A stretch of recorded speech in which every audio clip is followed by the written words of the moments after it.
we both came here about the same time in the 80s. Well, you were here a little bit earlier. A little bit earlier, Cooperative Forestry Research Unit. But, silviculture for right up until a few years ago. Very well respected in his work around in the region and around the country. And so when we talked about it and he was willing to come in, he decided to, you know, talk a little bit about the history. So go ahead. And I'm from Ohio, and lived in Connecticut for 3 years when I was in grad school. It's a really positive until I moved here, and I've never left. Came in 1978. So this is like, I'm really here because Bill agreed to buy me a beer. And I thought about, okay, I could talk about anything silviculture, anything professional. We could talk about for licensing, and I can come back, you know, I'm happy to do this. I always loved the education part of teaching. The grading of tests was not so much fun. This was the good part. And I thought, well, of all the things I can talk about that you may not get, and one of the few things that us old timers are good for is actually, you know, the history of something. And I always just loved history anyway. I was lucky enough to go to the Yale Forestry School when arguably was in its prime in the late 70s. And there were people there like Dave Smith, my mentor, and others even older who could remember like back to the 1920s, right? And and you go into that building and you walk up the stairs and there's a picture of every class. Yale, of course, is the first forestry school still operating. We're the first undergraduate school, by the way. 120 years now, Bill. Can you imagine that? We're counting it up, yeah. For 120 years. Over 5,000. Yeah. Anyway, so, and great tradition there. It was so we're going to look at some, I was just going to talk about this, but then I realized I'd actually given a talk on this. It was the keynote address at the Great Lakes Silviculture Summit. 19 years ago, Brian Palik asked me to come out, and he admired my work, still does, I guess, and set the tone for a lot of discussions that were going on in the lake states at that time. He wanted my view about this, so I gave it to him.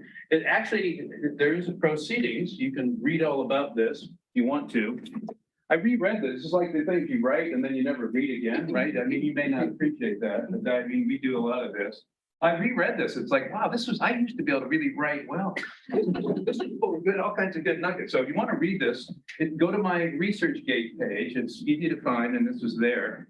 It's one of my least cited papers ever. It's only been cited 8 times because it's in a conference proceedings, right? So, well, anyway, here we go. We'll try to make this quick, and I said in the announcement that we'll talk about both the whole United States and then to some degree Maine. There'll be allusions to Maine, but I think that's better. I'll just give you the big picture mostly, and then we can talk about how this has played out in Maine, so where we all are practicing.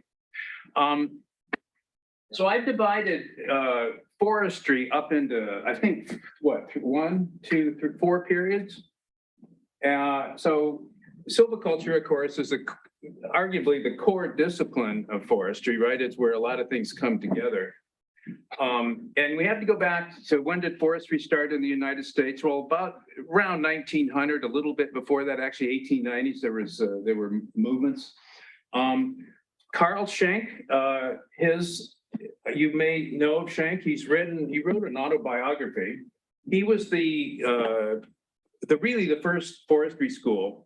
It's no longer in existence. Was founded the Biltmore Estate near Asheville, North Carolina, where George Vanderbilt, a wealthy tycoon, had built this huge mansion. Maybe some of you have been there. You can go take tours of this mansion. It still stands and it's still in private ownership.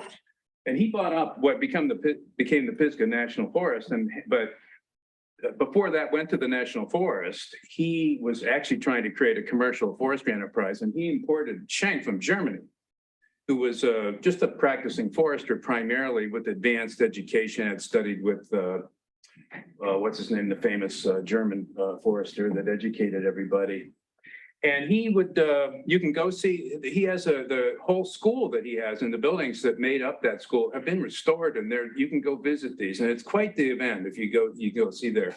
But he also, even though he was a native German, he would write, there were no textbooks, right? So he would write in the evening after teaching, he was the only professor, right? So he's teaching everything, right? From biology, silviculture. He was an expert in forest harvesting, road building, operations, and everything else, mensuration.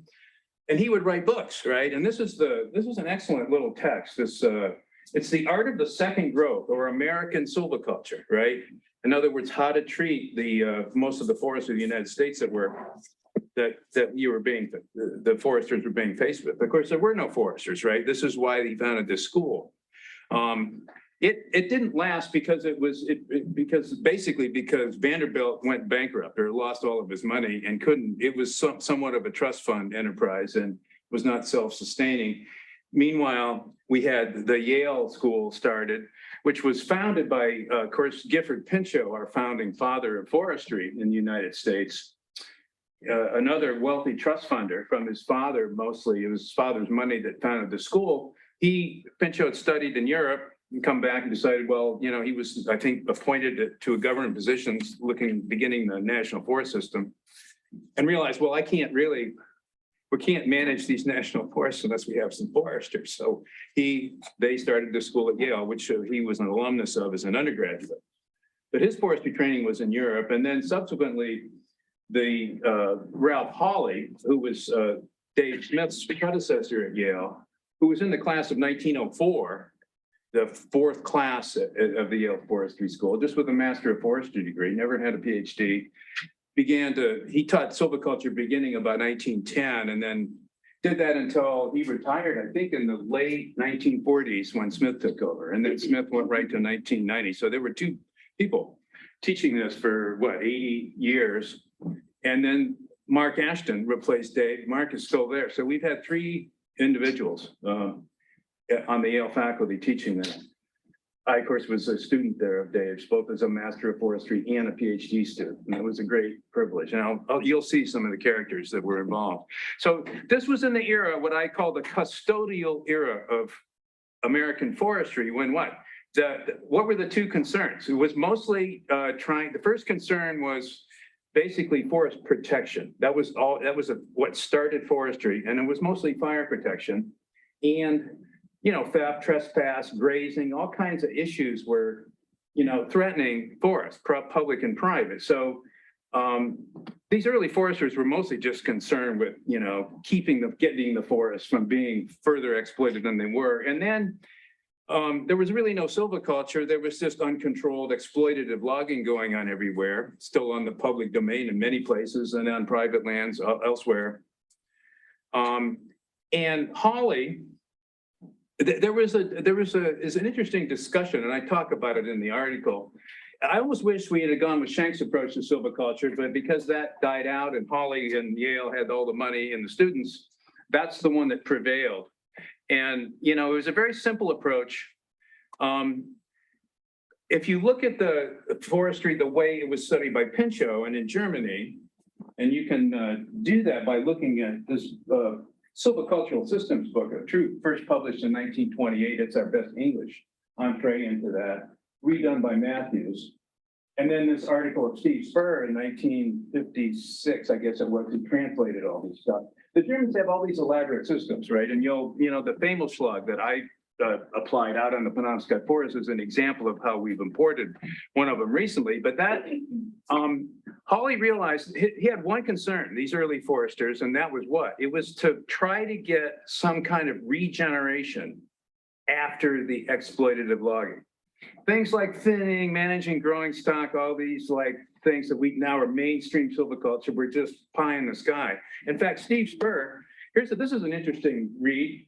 American Forestry, 6 Decades of Growth, published in 1960. Spur, another titan of the forestry profession, another Yale grad, and wrote 3 textbooks on inventory. Wrote the first forest ecology textbook, photogrammetry. It ended up as a president of the University of Texas, and then he got fired for standing on some principle, which would be like him. Talked about forest silviculture in 1960 in the United States. He says basically, maybe we're starting to regenerate a little bit, but nobody's done the first thinning anywhere, really, other than maybe on the school forest. We've got old thinnings, but as a practice, it wasn't happening. So that was way down the road. So regeneration silviculture was critical.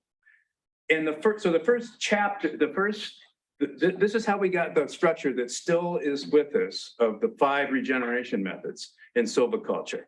And the convention, which has subsequently been abandoned, but was very much extant when I was a student, of naming the whole silvicultural system after the regeneration method. So you would have not only the Shelterwood method, the seed tree method, the clearcutting method, you would have the Shelterwood system, right? And that was very intentional.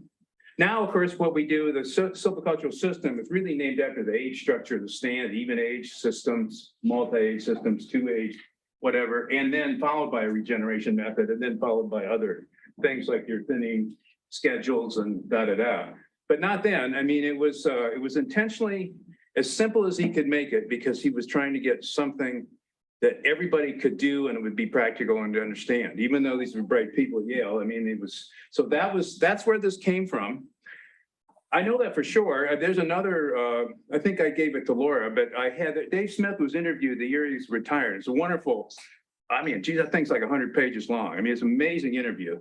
And he talks about all kinds of stuff, and he does get into these kinds of things. Of course, I got this from him directly. So the forestry, silviculture, of course, was the core discipline, and it was founded on regeneration, right? The essence of sustainability, which was not happening, right? There was just nothing. There was no forestry. Now, there's this James Toomey he was actually from Michigan, went to Michigan State, and was sort of the founding father of forest biology, the early J. Wace, right, in the United States. And he wrote the first book, The Foundation of Silviculture on an Ecological Basis, like in 1920. And he then educated people like Harold Lutz, Clarence Karstian, and all these other famous ecologists and scientists that went on to, in their own right, to be famous. But Toomey was the man. He was the starter. And he wrote this in his first book. You can read it for yourself, right? Toomey was actually a founding member of the Ecological Society of America, which was founded largely by foresters and other plant scientists like guys like Clements and others. But the ecologists go to the woods. This was mostly then audicology, the ecosystem stuff, the bigger picture parts of we now think of as ecology wasn't really well developed then. But tree biology was somewhat understood, right, from the scientists. And whereas so they went out there and there's the silviculture. We already know all this stuff, right? But not from experimentation, more from observation and empiricism, right? So that's a fair criticism, but. So silviculture goes way back, and of course, that's the German history of it and the other European. There they are. There's Toomey on the left. This was at some ceremony. This is where I went to school, Sage Hall, right in New Haven. Toomey on the left. This was 1926, it says. Who's that guy in the middle? We should all know who that is. Gifford himself. I think by then he was out of the Forest Service. Remember, he got fired by Taft in the 1912 or something. He's also written a colorful biography. But I don't think he was, it was almost governor of Pennsylvania by then, anyway. And then here's Henry Graves, who was the first chief of the U.S. Forest Service, after Pinchot founded it. Actually, he worked with Pinchot about 1900, and then when it's time to found a forestry school, he tasked Graves with being the first dean.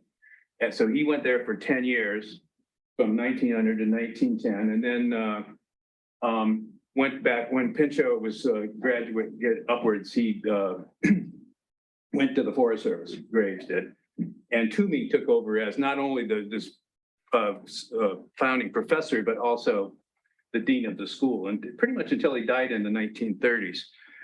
So there he is.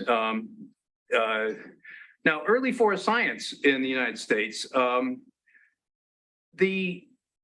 back around probably 1910 or so, 1915, people like Pinchot, and they realized, well, we can't, that forestry is founded on science, and it is a science and an art. We need to begin doing some research and learning about the basic biology and ecology and management of our core forest types in the United States. So people were hired. I mean, people like Marinus Westfeld would have been our local example of this, probably in the late Yale class of 1918, I think. Hired by the Forest Service, spent his whole career working from then until the early 1950s. He originally based in New Haven at the experiment station there, but then they had an experimental forest in the northern White Mountains, the Gale River. That he worked there for years, where he did, and this was a broader study. This was a classic that he published. That blew down in that Gale River in the 1938 hurricane and sort of led to the development of the Penobscot, which I'll show in a minute. It's not an accident that the first forest scientists in the United States by the Forest Service were silviculturists, right? They weren't other disciplines. I guess there were some early forest measurement people that were developing yield tables and so forth. But these were generalists. They basically were more historians. They were natural historians more than experimenters. You didn't have a lot of experimentation, you know, treatments and controls going on, but they were very observant. They would work 10 years making observations, collecting data, and write one monograph, a seminal monograph. And when I taught my graduate class on the Acadian forest ecosystem, I would make students read these things, right? Because yes, they were ponderous in some ways, and you can see why we have modern scientific writing when you read these things, but they're also full, because this was not an average pool of people. These were the best and the brightest. They wrote wonderful stuff and they were observant. This is still a classic and everything in it is right. And we lost track of it, actually. That's part of the main story here in the 1970s and 80s. But generally, you know, that monograph that he published in 1931 on reproduction on the pulpwood lands of the Northeast is just a classic. Now, the head of all this really was Raphael Zone. I think it's pronounced Zone. Everybody used to say it's Zone, but then I later was corrected. I think it's Zone. Zone was a Russian. Apparently, he got kicked out of Russia for organizing a trade union, I was reading. And he was the one that was really sort of over all of this early scientists, and he himself was a silviculturist. Now, if you know Eric Zenner, who's at the silviculture factory at Penn State, that's the early picture of Zone, apparently, when he first came, emigrated from Russia. Looks just like him, actually. His ashes are spread in the Cutfoot experimental forest up in where Sean worked for a period of time. He was really the one. He wrote his own monographs, but he was the kind of, if you had to pick somebody, he was sort of the father of forestry research in the United States, I would say, along with some others, of course, that worked with him. It's, you know, I'm leaving out a whole lot here. Okay, so that custodial area went to about 1920 or so, 25, and then. All right, now we've got 20 years of students out there. Things are ramping up. The harvests are, you know, getting higher. And we went into this period of time where the forestry profession was dominated by, it's sort of like modern politics, where one party, their whole objective is to defeat the other party. The early foresters, their whole objective was to stand against exploitative logging. So it was ABC silviculture, anything but clear cutting, right? So if you stood for clear cutting back then, you were drummed out of the profession, right? Even though it was a legitimate regeneration method, any kind of heavy cutting was just anathema to these foresters. I could give you a colorful quote, maybe we'll save it for the pub. How they described this, about how if you spoke against the selection system in the 1940s, you were, I mean, okay. This is what it was called. So they were not clear cutting. In fact, Pinchot writes about when he went out to the National Forest, his creation in the 1940s, I think, probably during World War II, and they were clear cutting the Douglas fir, and he was just appalled by it. He had, you know, he just didn't like it. That's the man himself. So this was that reaction against this. Bernard Furneaux, another titan of the forestry profession, wrote a great history of silviculture, or forestry actually in the world, a chapter on every country. It's an amazing scholarly work. Ended up in Canada. He was also a German immigrant, like Schenck. He founded the first forestry school. He was a little bit ahead of Schenck. He was 1898. He started a school in Cornell, right? Arguably the best university in the United States, at least in my view. It's got everything. It's a land grant. It's got all these great professional schools. It's in a cool place. I mean, it's just nice. Furneaux, you know, he was a German, and he started going up. He was trying to do site conversion up in the Adirondacks. So he was clear cutting these beautiful old growth northern hardwood stands and planting red spruce, or even Norway spruce. And this, of course, is in a large reserve right now. And one of the reasons it is because they didn't like what Furneaux was doing. So not only did he that stopped, he got actually fired, and the legislature, the New York legislature, took away all of his money. So that forestry school didn't last but 2 years, or maybe a little longer than that, but he was gone. So that's how, actually, wasn't for that, we would be the third forestry school in the United States, not the second. And then along comes Yale, right? So too bad for Furno. So they learned the example there. Okay, the people were, the stewardship and clearcutting were just on the opposite poles. The other thing was that by now, except for in the Pacific Northwest and the Intermountain region, where there was still a lot of old growth, untapped, everywhere else, the whole rest of the country was just thoroughly exploited, hammered over, really, by 1925. And you've heard the history and the waves.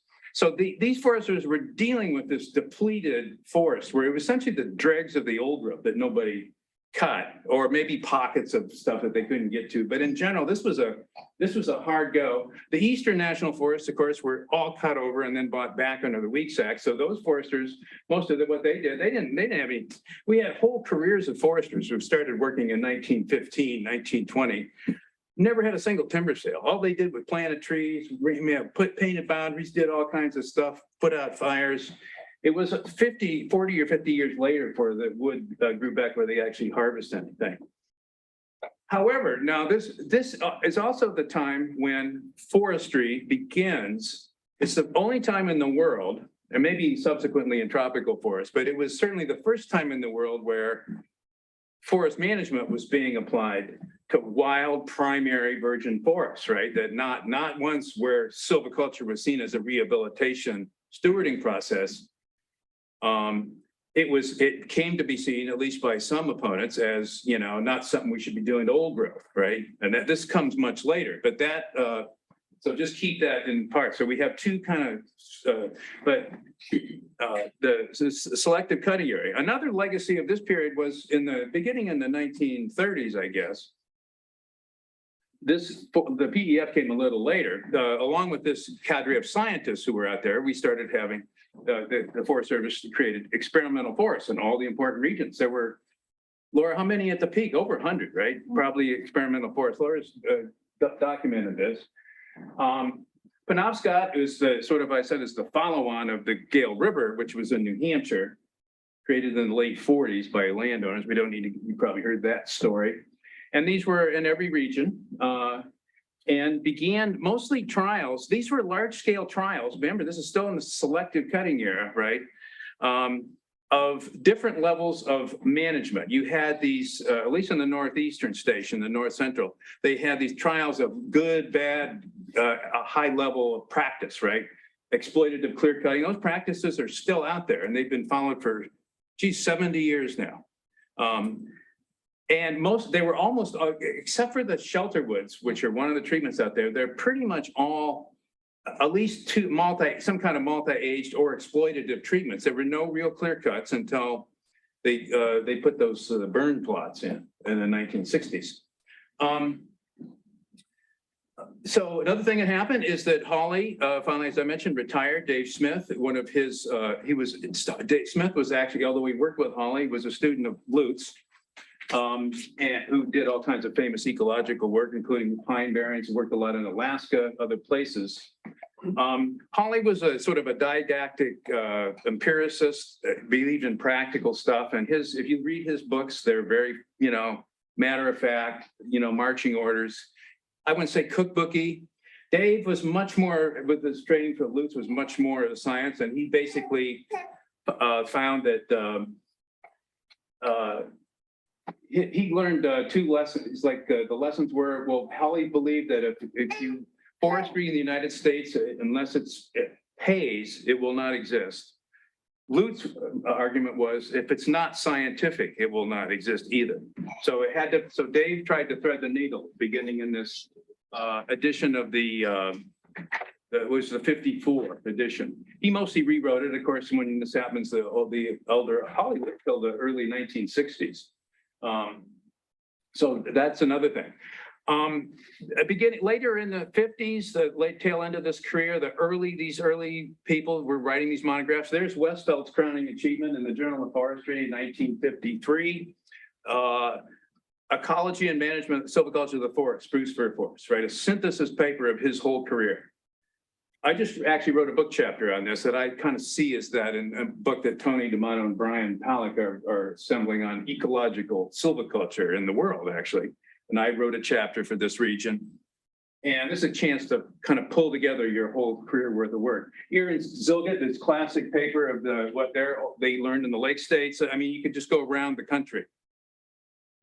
Remember when I asked you about all these men? Yeah, they were men. And at the end of Sean Fravor's PhD defense. You don't have to tell this. Okay, well, we'll go to the pub. Yeah.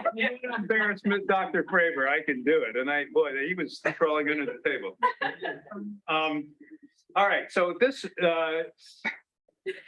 anti-clear-cut silviculture, let's just call it that, selective cutting, right, partial cutting, was the people, the more astute foresters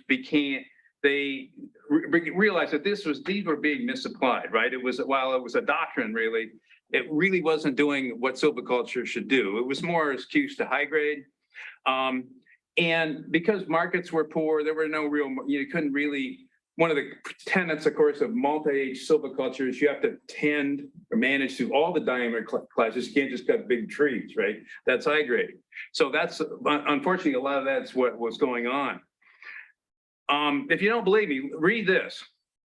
This is from R.H. Westfeld, who was Ryan's brother, wrote this applied silviculture book in the 1949. Selections cutting recommended for pine stands. 75 to 80% of the volume should be removed, including the trees, all trees above 15 inches, and then others, right? So this is not a selection cutting. This is an abject high grade and dregs of a pine forest somewhere probably out in the Lake States, right? Where they're trying not to clear cut it and trying to avoid tending the small growing stock because they can't, right? They have no markets for the pulpwood or the fire. I mean, they may have set for it. So that whole book is filled with examples like this. Now, you cringe. If you had a good silviculture education, you should cringe when you see this, right? But this, this is before my time, of course. And this is, the way it was, and you didn't dare speak against it. Now, people finally did. About 1960, we had regime change, right?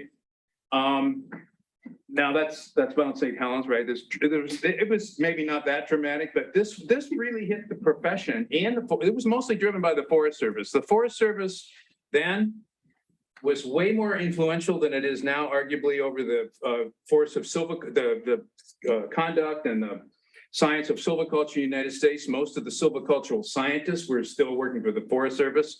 Faculty, university faculty in the 1960s were mostly teachers, almost everywhere. There was very little, there was federal research. McIntyre's dentist came later.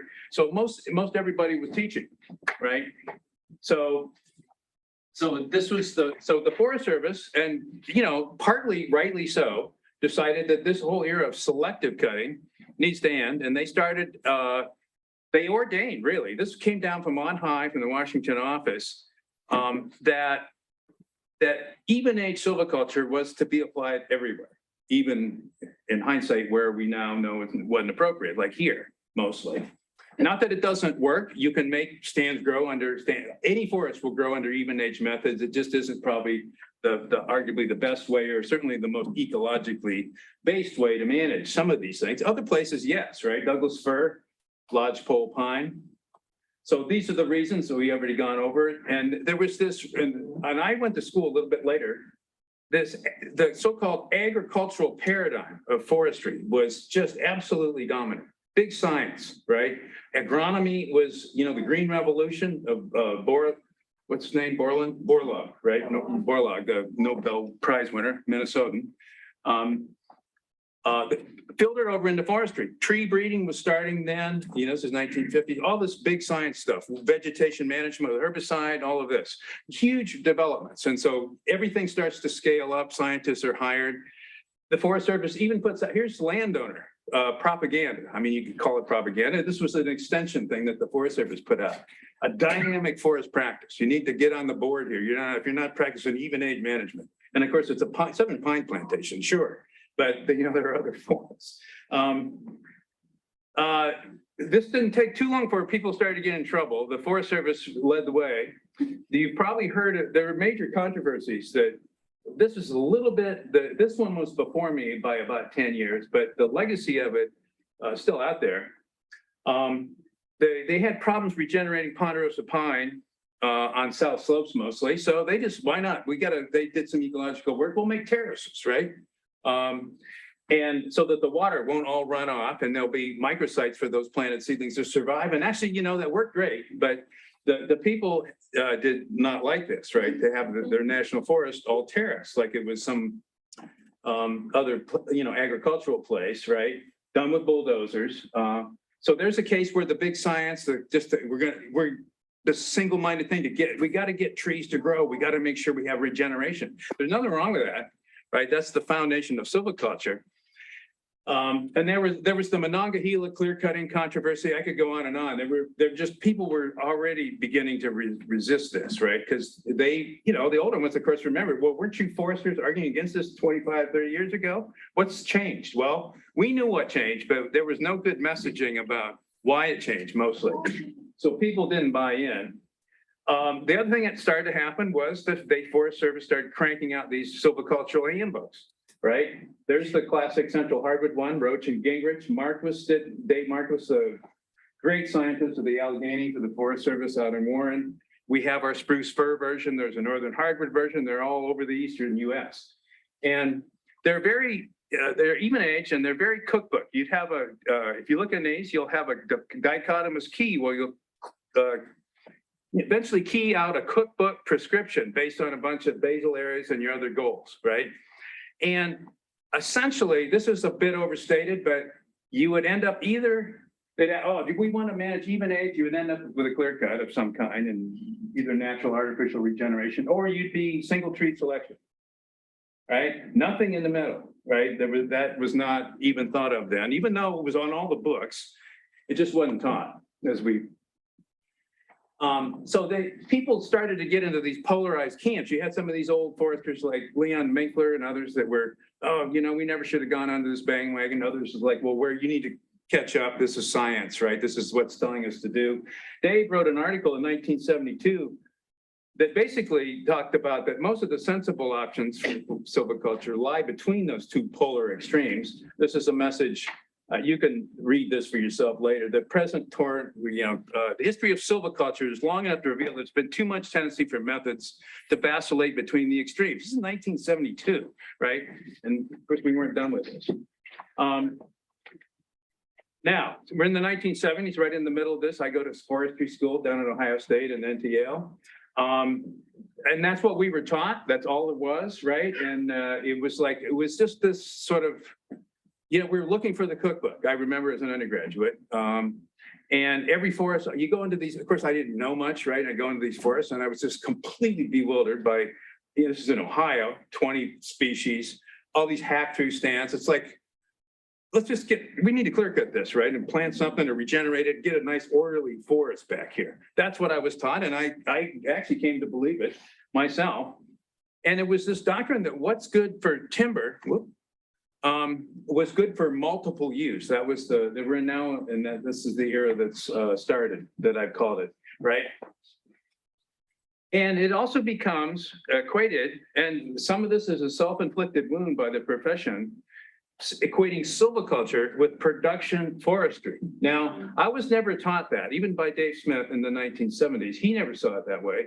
We learned all kinds of nice natural regeneration systems, irregular stands, but I don't think that was what was going on in most other places, including here, by my predecessors probably. And this, of course, is this is really what did the profession in, or not completely, but we took a big hit on this in the late 80s, I guess. It was a huge growth period for forestry experimentation and science, right? However, because of all the even-aged emphasis, Forest Service administrators started looking around and said, why do we need these long, old selection cutting experiments on these 25-acre compartments with all these plots and all these measurements? What we need is a bunch of, you know, they're not even well replicated. All we need is some 10th acre sample plots out in the field somewhere. We'll get way more replication. We can study these even age treatments on a month. There's no diversity, right, in the stand structure of the species or anything else. We can, so they closed a bunch of them, some of them for good, some of them have been resurrected. Thankfully, the Laura's predecessors kept this one open. And we're one of the few places that has a continuous record back to the late 1940s in data collection. So kudos to everybody that's done that. Bob Frank, Tom McClintock was the founding forester here, Arthur Hart, and others. Bart Bloom was the project leader when I came here. So that they might see that as an irony. So remember, research is now being spun off, big monies from McIntyre Stennis, which started in the 1970s, I believe. Now it's coming to the universities. Maine, this place doubled, and it's not unique. Every forestry school in the country, the land grants doubled their faculty within a span of about 5 years, because now there's all this huge amount of money. Instead of teaching and then doubling around maybe in the summer, doing little, hip pocket research, now we could have people teaching their specialty. They could hire silviculturists who would be on a 50% appointment, teach 2 or 3 silviculture classes, and then do research on the other 50%. This was a hugely positive thing for American forestry, and still is. We should treasure that. They don't have this in Canada and in most other places, and it's really what sustained forestry and allowed it to grow and become a much stronger science during that time. And having people teaching in their specialty. So, Aaron can do his biometrics work and then, teach 2 or 3 classes, everybody, right? All doing this. And we accept this now, but that isn't the way it was. Here's this big manual, Wallstead and Koch, right? The 1987 Veg Management for Conifer Production, a whole book on how to grow trees and under high yield systems. Great work, right? I mean, it's still being used, and in fact, it's been refined. The problem, of course, was that it didn't need to happen everywhere, just needed to happen in some places. So all this, then of course, we have the growing activism in the Pacific Northwest, primarily over the spotted owl and other issues, just cutting old growth, right? It begins to hit us. Another thing that was going on, and this is early in my career, I can't say that we were affected by it here, but many institutions, even then, and this is still going on, is that silviculture, even though it was the founding discipline in the United States, forestry, had because it had kind of lost its way, got equated with production and all these other things. And actually, it was somewhat so successful that people started believing that why do we keep needing to do research in it, right? Chad Oliver had a great quote. Chad's another major force here. How did it go? Well, congressional staffer. There was all this work, like Forest Service started hiring ecologists, and everybody started talking about how the forest is being mismanaged and that we need to conserve large areas. And the staffer says, if we keep hearing this from scientists, all you practitioners need to just go home. We need to put the whole national forest system in reserves, right? Until you start articulating a better case. So silviculture started out being the primary discipline, had now gone way down the list. And we had, these old, like my predecessor, about that time, we're after teaching and working for 30 years, we're retiring, and there was a tendency to say, well, we don't really need another silviculturist here. So anybody can teach the silviculture class, right? We need some tree physiologists. So we need somebody to actually get the big grant money, right? There's no money in silviculture. Let the Forest Service hire them, So we had what Chad Oliver characterized as these hyphenated silvicultures being hired, right, everywhere.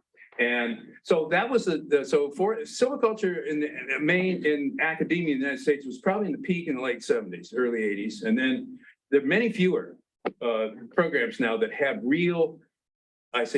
so people like me and Nicole and others trained as, silviculture professors, not ecologists who know something about silviculture.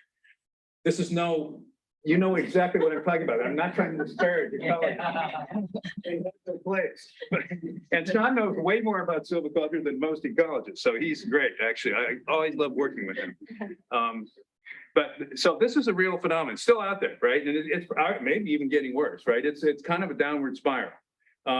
Now, we were proud when we hired eventually Nicole. It took a few years, I guess, but how many times you were the chair of the committee, and the word silviculture was in the job description 27 times. Just Right. wanted to make a point. Hooray, right. So we are not victims of this, but I probably had something to do with that, right? Being alert to this phenomenon.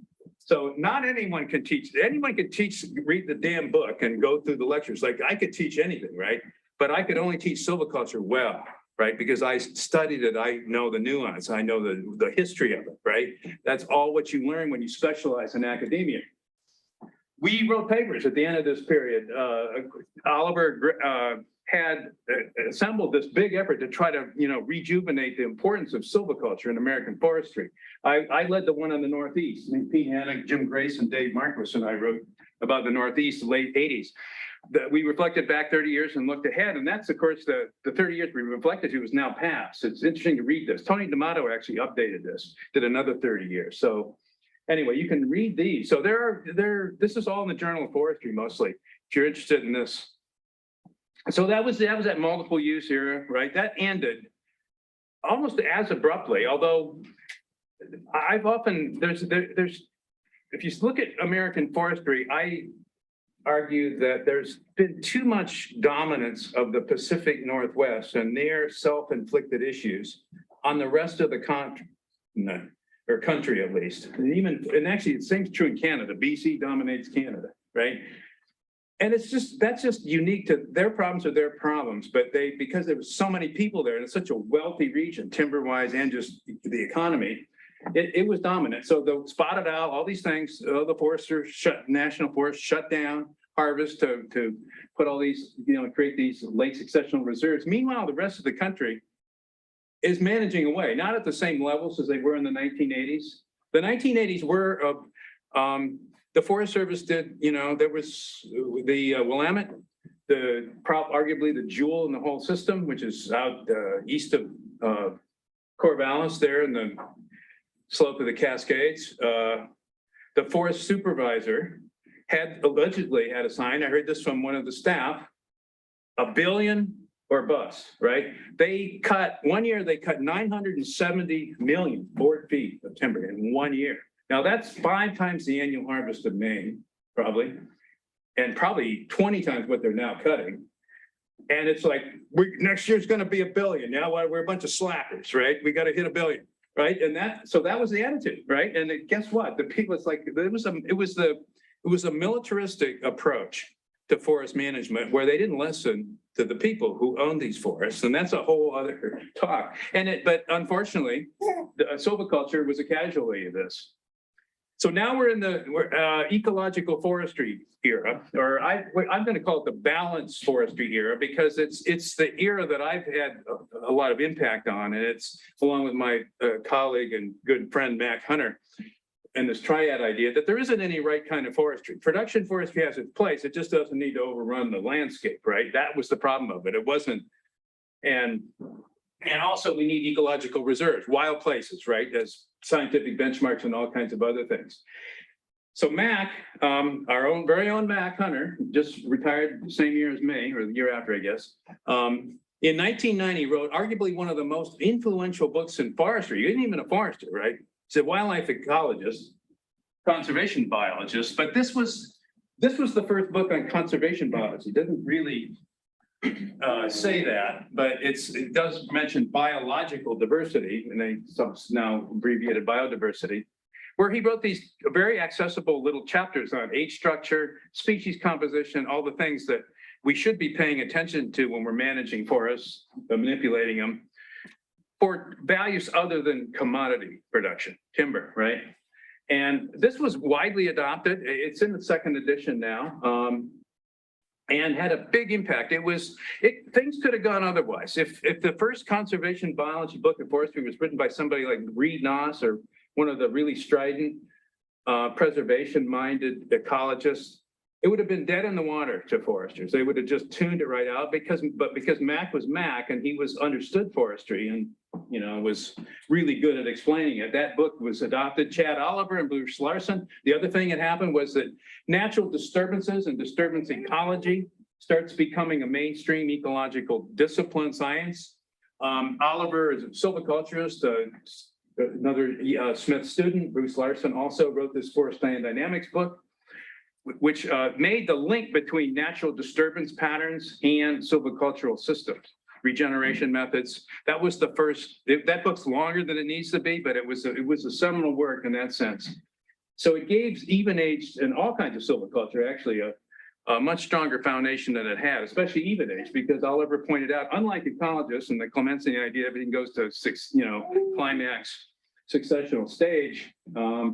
Many forests never do that, right? They're just up there disturbed. Now, so this polarized cookbook began to be challenged. I'm never inculcated in it to begin with, but it was very dominant out there in the practicing forest. And people started talking about managing in the middle, right? Instead of the clear-cut single tree selection, there's a lot of other things we can do, which of course we now do. Jerry Franklin, in that 1997 book, create this diagram where of course, Franklin's a strong critic of traditional silviculture, too much so in my view, but that's a whole other seminar. He's pointing out that managing in the middle here, something that hadn't been done, but needs to be done, right? And fine, he's right about one thing and wrong about the other thing. He's wrong that it was never done. He just never got out of the Northwest, really. I mean, when he came, it's like we would come to other places and it's like, oh, there's lots of retention. It was all about retention, right? To me, it's not about, yes, and that was a good thing to do, add to these even-age systems ecologically. But retention is not a solution if you have the wrong ecological model. If you're trying to manage under a stand replacing regime and you have a multi-age gap dynamic forest, then you need to change the system, not just add retention, right? So anyway. Here's the seminal thing that Mac and I did in 1992. New Forestry is what this was called when it first came out. This was another conference that was held in San Francisco, 1990, 91, I guess. And we were asked to come and speak. And so how would this play out in Maine? And nobody knew, of course, so we just put our minds to it. And now would come the triad, which is now, of all the things I've done in my career that I think of as accomplishment, this is no question the big one, right? Because it is a really reframed management and thinking about it in lots of areas. And we can talk about why, again, in another time. But all these books are rewritten. There's the third edition of the Regional Silviculture comes out. The ninth edition of the Practice of Silviculture now has Bruce Larson, Matt Kelty, and Mark Ashton as co-authors. This, of course, is now in the 10th edition, just came out about 4 years ago. Remember, this is a 19-year-old slideshow, mostly. I did update it a little bit. There's the Coleman Franklin book. Ralph Nyland wrote a silviculture book. Mac and I got a grant from the Pew Foundation, and mostly Mac edited the book, but this is the 1999 book chapter where I wrote about the principles of ecological forestry, of how we link disturbances with silvicultural systems. It's not like we have to reinvent silviculture, we can handle it. My second most cited work. My friend and colleague, Klaus Putman, this is just a random sample of other works that if you're going to read about silviculture and the history in particular, Klaus wrote this critique and he pointed out, being a German, now in the Oregon State faculty, has been there for 20 some years now, I guess, that we didn't, Holly, and remember, they knew about the complicated German systems, right? The elaborate ones that would have done a better job of accommodating biological diversity, although that isn't why the Germans did it, but they were just more irregular stands. All that managing in the middle was well worked out. If you go to Europe, you'll see that, right? Especially in places like Switzerland. So we selectively imported the simple ones. Putman talks at length about why that was and how that maybe that was somewhat of a bad idea, but at least we've gotten through that, right? 100 years later, now 120, we have learned, I think, our lesson. So he along with Christian Messier, Dave Coates, wrote this wonderful book, actually. It's not that long, a critique of silviculture and a critique of the history of forest ecology, especially as it's used as a foundation of silviculture. It's just a great historical and practical present day work.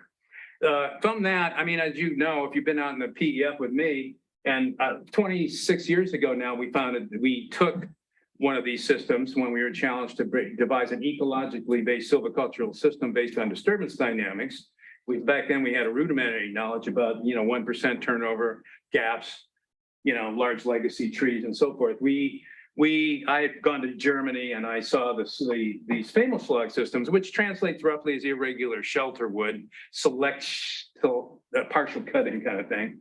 There's really two variants. There's the Bavarian with the expanding groups. This is the one that we sort of picked as a model. And then probably the even more flexible one is the Swiss famous log, the continuous cover, where you don't have gaps, but it's not single tree selection. You're not marking to a diameter structure, all the things that make single tree hard and they cause practical foresters connection fits. So this is probably, in my career, since I gave this talk, actually, 19 years ago, the single most important development in this region, and probably a lot of regions in the east, at least, Intermountain region, is the filling in of the middle with is mostly what can be called irregular shelterwood silviculture, where it's essentially these later successional shade-tolerant species regenerate naturally this way.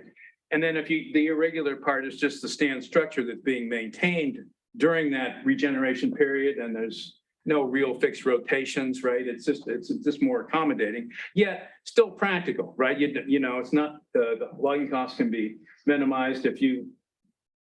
I've got several webinars about this. If you want to go to my YouTube channel, they're there. This was one I gave in 2017. Finally, the ecological silviculture. We have a brand new book. This is I have mostly positive reaction to this book. I think it's just a long story. This would be a good graduate seminar whole semester to go through this text with the advanced silviculturally minded and ecologically minded students. It really is the first real book that blends old, traditional silviculture as I was taught and has been taught by the Smith factions with the Franklinian school of retention and all of that. And Tony, of course, is one of our students here, undergraduates, Palik's an ecologist, but Tony had a strong influence in trying to bridge the two. So this book is the first serious attempt to do that. And I think it's largely successful. And I think you can see the tension even among the authors when you read it about how to go. But it is, remember, we're talking about history here. This will go down. Textbooks, as you notice, how many textbooks did I cite here, right? That's our window to the past, as well as the eyewitnesses, if you can talk to them, who maybe wrote the textbooks.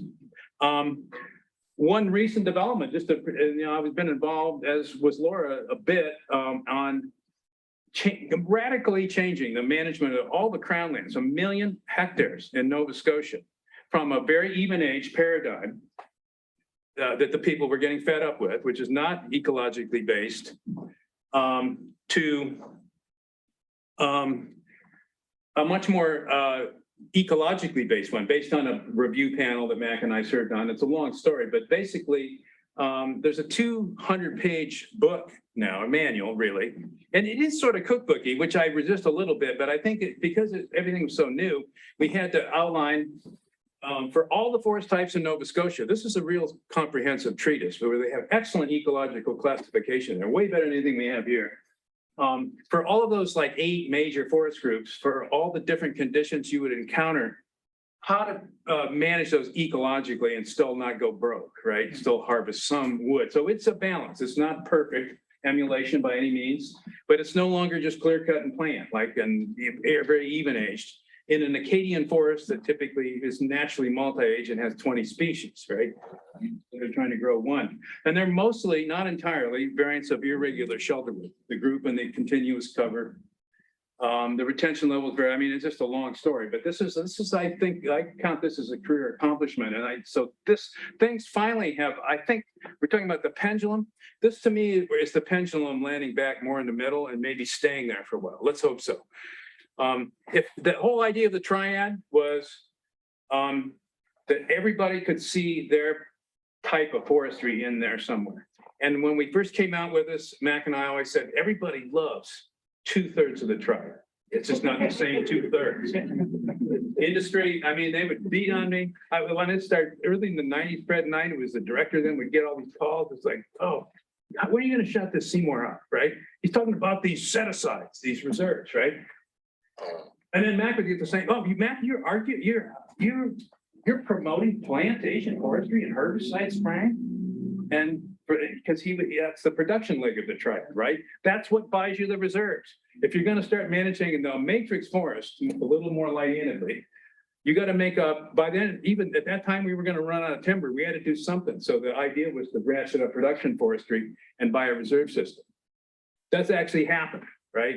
This is, and it was, so now everybody, and that's what really was the breakthrough in Nova Scotia, right? Is that Bill Levy, the president of King's College, who was a lawyer, didn't know anything about forestry, just thought this was a brilliant political strategy to embrace the triad. Everybody in Nova Scotia could rally and get their piece. And it's gone down and stayed down. Even the staunch opposition, the Forest Ecology Center, network. These arch critics of the ministry over there are now behind it. I mean, that is a sea change. And so now people, instead of fighting each other, they're now in Nova Scotia learning how to manage the forest better. Everybody, right down to contractors, right up to the senior management. So this is great. There's Dave. We had this fest trip for him in 1990, and there's a book published on that. If you want to see it, where I talk about the spruce fir forest. It's an example of one person can make a huge difference, by having a very influential career, respected. He trained, I don't know how many students, and you can just trace that down through the legacy. But he was a very practical person himself. There we are on Basque land sometime in the 1980s. He's boring a spruce tree just to see if it was released or not, because we couldn't tell, that kind of thing, right? I'll close with this. I think it's a great quote, and it's really what we're up against. This is in Kessler's German silviculture book. You can read it for yourself. It's like, this is the hyphenated silviculture syndrome by other faculty that don't think silviculture is somehow special. In fact, how could you even claim to earn a living being a silviculturist? The trees grow by themselves, right? Are you kidding me? This is 1956, right? So, and it's not easy to, you're talking with your mother-in-law or something, and it's like, it's not easy to explain why it's different, right? So you better rehearse. It's possible. You have to do it, right? I've found a saying, there's not an acre anywhere I can't make better. I mean, that doesn't mean I need to do that, but I can think up something. And I was stupefied. Who was it that just did me in the other day? We're out with Laura, remember? I don't know what to do here. And then I finally did think of something, right? Remember? You just give me 20 minutes, it'll come. But that doesn't mean it's. So silviculture is a broad discipline. It's about managing the composition structure of forests to some human end, right? It isn't about just growing timber. It can be that. And it's founded on ecology. There's always this, we're talking about ecological forestry. Dave Smith actually hated the term. He lived until 2008, and of course was a witness about my embracing all this. And being one of his students, he sort of would he said, Bob, forestry, if it's not founded on ecology, it's not forestry, right? Silviculture. And I tried to persuade him. Yes, I of course agree with that, but this ecological forestry.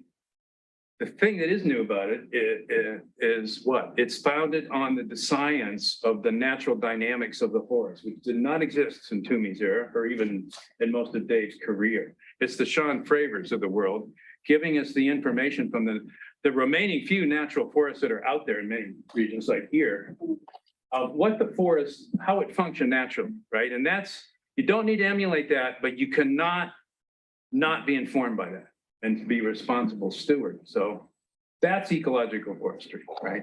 Of course, it's founded on odd ecology and shade tolerance and physiology, all of that.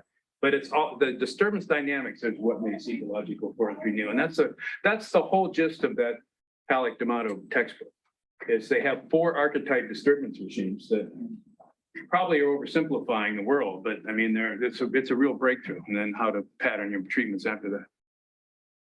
I think I went on longer than I meant, so we can talk about Maine. Let's, however you want. Maine played out, yeah. Yeah. Okay. That's my lens on it. Yeah, thanks, Bob.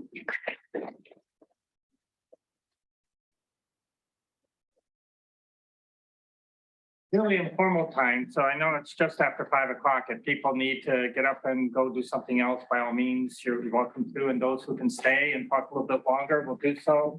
And then recess and go down to the Orono Brewing.